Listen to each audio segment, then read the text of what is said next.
కానీ కల్వకుట్ల కవిత గారికి ఒక మాట గుర్తు చేస్తా ఉన్నాం. నీ ఇంట్లో మీరు రాసిన లేఖ బయటికి లీక్ అయితేనే అంత బాధ మీకు అనిపిస్తుంది. కానీ తెలంగాణ రాష్ట్రంలో 10 సంవత్సరాల కాలంలో మీ అధికారంలో ఉన్నప్పుడు పేపర్ లీకేజ్ అయిందండి. పేపర్ లీకేజీ వల్ల ఆత్మహత్యలు చేసుకున్నారు. మరి ఆ బిడ్డలను తెచ్చేయగలుగుతారా? మీ కుటుంబంలో మీ నాన్నగారికి రాసిన లేఖ బయటికి సోషల్ మీడియాలో సర్క్యులేట్ అయితేనే నా పైన కుట్ర జరుగుతూ ఉంది, కేసీఆర్ గారి చుట్టూ దయ్యాలున్నాయి, మా నాన్న నాకు దేవుడితో సమానమే, ఇవన్నీ మాటలు మాట్లాడుతూ ఉన్నారు కదా.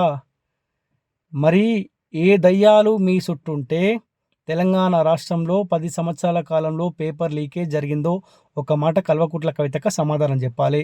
ఒక పేపర్ లీకేజ్ అనే కాదు, మీ లేఖ లీకేజ్ అని చెప్పి నేను దానికి ముడికట్టే ప్రయత్నం చేస్తూ ఉన్నా. బట్ 10 సంవత్సరాల కాలం పాటు తెలంగాణ రాష్ట్రంలో ఉన్న ముఖ్యంగా మహిళలు ఒక నరక యాతన కొనసాగినారు. అఘాయిత్యాలు జరిగినాయి, మహిళలపైన రేపులు జరిగినాయి, మహిళా మంత్రి లేకుండే, మహిళా కమిషన్ లేకపోతుండే. ఏ మహిళలకైనా అట్లీస్ట్ మీ పార్టీ కోసం కష్టపడ్డ బీఆర్ఎస్ పార్టీ మహిళా కార్యకర్తలకు ఎక్కడ న్యాయం జరిగిందా? ఏనాడు మాట్లాడపోతురే. కానీ మీ పార్టీకి అధికారం దూరమైందని చెప్పి కంప్లీట్గా రాజకీయంగా బీఆర్ఎస్ పార్టీ ఆగమవుతుందన్న ఒక ఆలోచనలో భాగంగా మీ కుటుంబం అందరూ కలిసి మాట్లాడుకొని ఈ లేఖని లీక్ చేసిన మేము ఎందుకు అనుకోవద్దు?